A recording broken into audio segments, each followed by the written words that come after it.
こんにちは、村雲です。今回の動画では、先日発表されたトヨタの新型ランドクルーザー、通称ランクル300を見てきましたので、内外装の紹介をお届けします。すでに納期がとんでもないことになっているそうですが、少しでも魅力をお伝えできればと思います。それではご覧ください。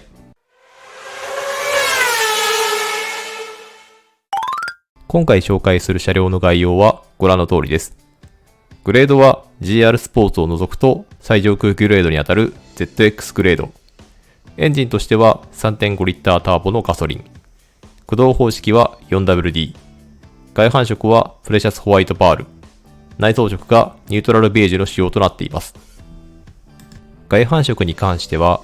今回紹介するプレシャスホワイトパール以外に、グレーメタリック、ブラック、ダークレッドマイカメタリック、アバンギャルドブロンズメタリック、ZX GR スポーツ以外のグレードにはホワイトパールクリスタルシャインが用意されています。白が2種類用意されていますが、プレシャスホワイトパールの方はレクサスの F スポーツ用の白色、ホワイトノーバガラスフレークに近い純白といった感じになっており、私としてはこっちの白の方が好みですね。ただ私がもし今回のランクルを購入するならば、GR スポーツのグレーメタリックの組み合わせを選ぶかなと思います。いや、このミリタリー色が強い組み合わせが大好物ですね。リサイルは悪いかもしれませんけれども。はい。次に搭載エンジンについてです。今回のランクルには2種類のエンジンが搭載されており、ガソリンが 3.5 リッターターボの V35A エンジン、ダイナミックフォースエンジンであり、レクサス LS500 に搭載されているエンジンがランクル用に改良されたものだそうです。もう一つが新開発の 3.3 リッターターボのディーゼルエンジンです。こちらはトヨタ自動織機で開発されたエンジンとなります。どちらのエンジンも先代排気量の 4.6 リッターからダウンサイジングはされていますが、ターボが搭載されていることで、ガソリンエンジンの方に関しては最高出力で99馬力、最大トルクで190ニュートンも向上しており、また今回のランクルは200キロも軽量化されているそうなので、先代よりも動力性能はかなり向上してそうです。続いて車体構造についてです。今ご覧いただいているのが乗用車に一般的なモノコック構造を見ていただいています。この構造はシャーシとボディが一体で形成されています。こうすることで軽量化であったり剛性を高めることができます。ただこのデメリットとしては衝突などによりボディが変形してしまうとシャーシへも悪影響が及ぶため走行に支障が出てしまうことが挙げられます。このデメリットは過酷な環境で使用されるランクルには許容できませんので、ランクルには伝統的にラダーフレーム構造が採用されています。ラダーフレーム構造は画像のようにはしご状の頑強なフレームの上にボディが搭載される構造となっており、ボディとフレームが独立しているため、たとえボディが損傷しても走り続けることは可能であり、ランクルの信頼性を高めている要素の一つです。今回 TNGA シリーズとして初めてラダーフレーム構造が採用されているそうです。内外装紹介を行っていきます。まずはこの大迫力のフロントフェイスですね。動画でどこまで伝わるか不安ですが圧倒されました。ちょっと試しにですね、エンブレムに手をかざしてみたんですけれども、はい、こんな感じで私の手のひらの大きさとエンブレムの大きさが同じくらいでした。びっくりですよね。また、この切れ長のヘッドランプがですね、ごついだけじゃなくて、先進性のある雰囲気を醸し出してました。またこの部分ダクトダミーかなと思ったんですけれども、ラジエーターへでもつながっており、やっぱり機能性も兼ね備えた大迫力なグリルであることがわかります。サイドに回り込んできました。今回のランクルのサイズとして、全長が 4985mm、前高が 1925mm、前幅が 1980mm、ホイールベースが 2850mm となっています。先代との比較としては、全長がプラス 35mm、前高がプラス 55mm 高くなっただけであり、運転のしやすさに一番関わると考えられる前幅が変わっていないので、先代から比べると運転しやすさにさほど影響はないかと考えられます。そうは言っても、もともと前幅が 1980mm もあるので、絶対的に運転しやすい車ではないとは思いますけれども、はい。比較的フラットな形状をしているんですけれども、ここの部分にプレスラインが入っていて、後ろから見てみると、リアのタイヤのフェンダーの部分っていうのが盛り上がっているように見えます。こういうことを処理をされていることで、ラングルのどっしり感につながっているのかなと思います。で、こういったプレスラインっていうのがですね、プレシャスホワイトパールだと強調して、なんか陰影がついて見やすくなっているので、やっぱりちょっとホワイトパールよりもプレシャスホワイトパールの方が私としては好みですね。はい。その他、サイドの外装の特徴として、この窓枠が多く切り取られているのが特徴かと思います。ランクルには5人乗りに加えて7人乗りが設定されています。この後の内装紹介で3列目シートに座ってみましたが、この窓枠が大きく切り取られていたことで開放感が担保されていました。ZX には 265-55R20 インチのタイヤとホイールが装着されています。さすがランクル、このサイズのタイヤ&ホイールを普通に履きこなしてますね。そして、この奥にランクルのボディを支えるフレーム構造が若干見えています。やっぱすごくごついですね。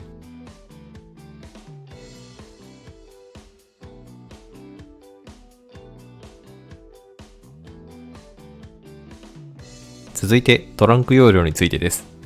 少しトランクの開閉スピードが遅いのが気になりました。そしてこの大容量ですね。私の身長だったら3列目収納しているだけで車中泊できるかもしれません。今回のランクルは3列目シートがダイブインする形となっているため、トランクの横幅を犠牲にせず、フラットな荷室スペースが確保されていますね。電長が伸びていることも寄与しているかもしれません。そしてサイドにはアクセサリーコンセントと3列目シートの操作スイッチがあります。電動であることもさすがですね。高級車っぽいです。改めてこのトランクすごい広いですね。3列目シートを立てるとこのぐらいの容量となります。さすがに容量としてはかなり制限されてしまいますが、常に7人乗り仕様を想定されている方の場合、ランクルは購入対象にならないかと思いますので、たまの7人乗り仕様には十分対応できる利便性かと思います。3列目シートが立っているついでに、まずは3列目シートに乗り込んでみます。3列目シートに乗り込む際は、こんな感じで2列目シートを跳ね上げて乗り込みます。力としてはそこまで必要なかったんですけれども、結構勢いよく持ち上がるので、挟まれ注意です。3列目シート乗り込んでみました。足元スペースとしては身長170センチの私が握り拳が一つ入るか入らないかぐらいで、頭上スペースとしても頭がつくことはなかったです。シートのクッション性は良かったんですけれども、座面があまり長くないため、体育座りに近いような座り方になってしまっていましたので、大人が座っての長距離移動は辛いかもしれません。ただ、リクライニング機能があったり、充電用の USB ポートやペットボトルホルダーも備え付けられていたので、緊急用でなく3列目に人が座ることを想定して作り込まれていることが分かりました。次に2列目シートについてです。車高の高いランクルですが、ステップの張り出しがしっかりしており、またアシストグリップもありますので、乗り込みはスムーズに行えました。乗り込んですぐ目に飛び込んでくるリアシートエンタメシステムは約18万円のオプションです。足元スペースとしては足を組めるほど余裕たっぷりでした。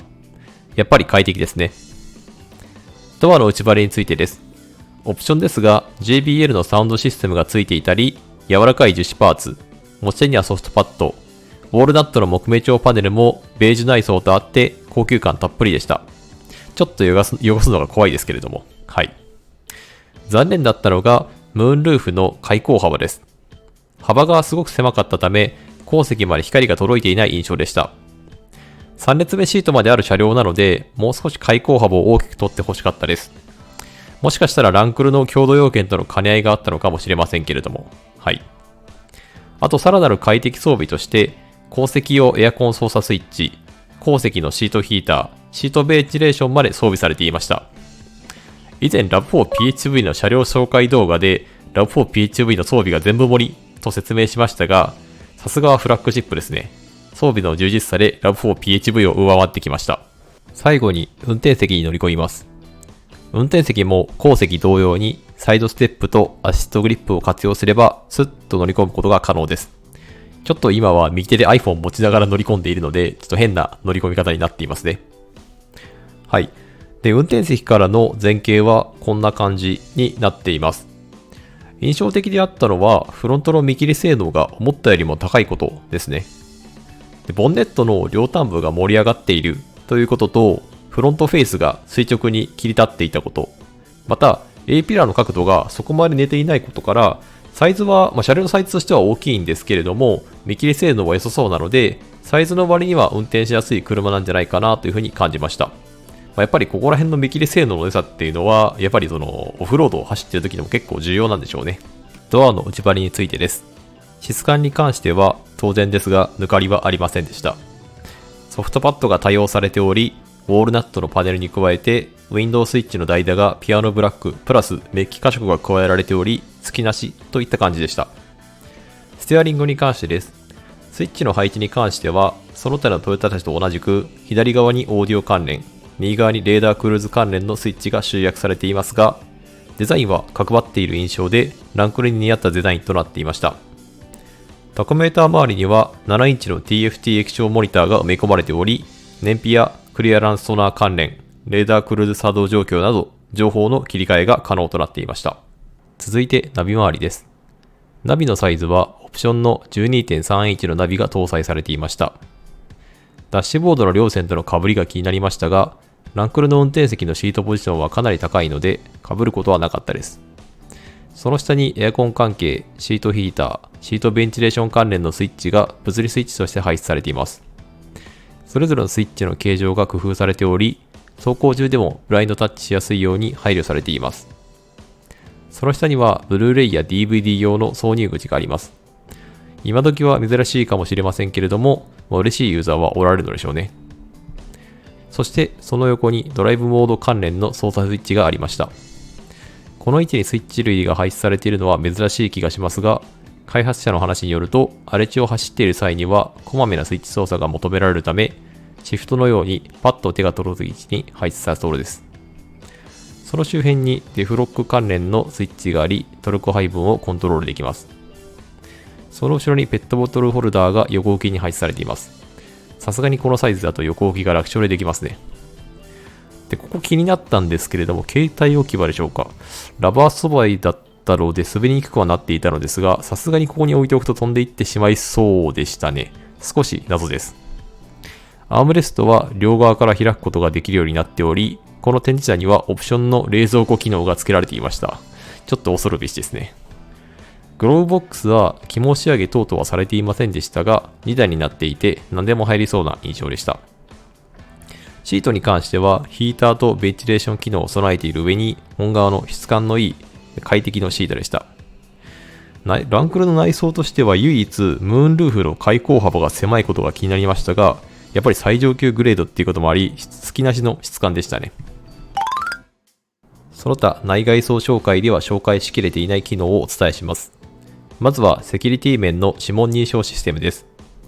ランクルとその兄弟車の LX は非常に盗まれやすいシャシとなっており、以前の動画で紹介しましたが、愛知県において5台に1台の LX が盗難被害に遭っているという衝撃のデータがあるほどです。それの対策として、今回のランクルから指紋認証をパスしないとエンジンをかけられないシステムが実装されました。これで仮にリレーアタックなどされたとしても、エンジンをかけることができなくなりますので、かなり防犯のレベルは上がったのではないかなと思います。